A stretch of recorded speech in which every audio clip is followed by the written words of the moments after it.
Hello again. Well, I'd like to share with you a new and very exciting tool that we can employ for our use in scale modeling, the real color markers. In our hobby, we have traditionally used acrylic paints, enamels, or lacquer paints, or maybe we've even added a few of the newer products such as the true metal wax pastes or the weathering pencils. Until now, if a modeler wished to use an ink type marker, you would search for options, say at your local arts and crafts store. These markers often did not meet our expectations or the needs of scale modelers. Now we have the option of real colors markers, markers specifically formulated for the modeler for use on plastic, resin, metals, and in the colors most desired and appropriate to our needs. While they share the same name, real colors, one important difference between the paints and the markers is that the real color paints are lacquer based, while the real color markers are acrylic based instead. However, what is most important is the performance. The tip is another important aspect of the markers. The wetting and anti-clogging agent within the paint allows the high quality tip to provide a smooth and precise stroke. Combined with the high pigment level within the paints, this makes for good coverage and ease of painting. The finish of the markers are mostly matte, although due to some characteristics of certain pigments, some colors might have a slight satin sheen.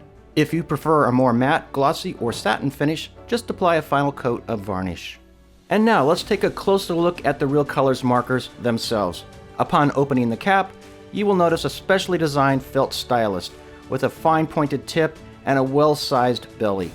The fine tip allows for precise painting using less paint. For larger sized areas, using the edge or the belly of the tip results in greater surface coverage.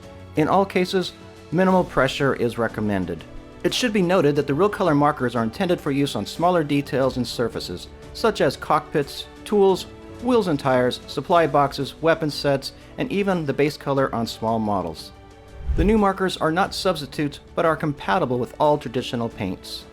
Now let's demonstrate with a few examples. In this first demonstration, I have an automobile engine that is given a quick base color using ash gray from the Generation 3 acrylic range.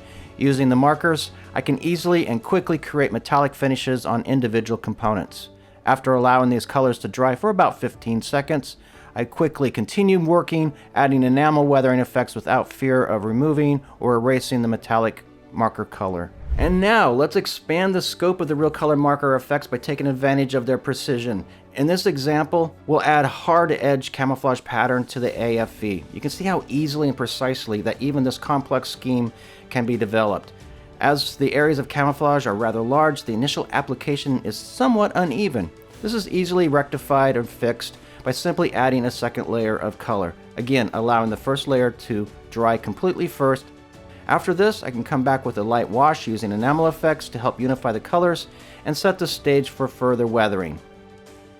Finally, if you want to do a final coat of a varnish, whether that be matte, satin, or gloss, no problems here as well. This has been just a very brief look and some demonstration of the real color markers. You can see how easy they are to use, the precision of application, and their versatility. I look forward to seeing your work with the real color markers very soon. Thank you.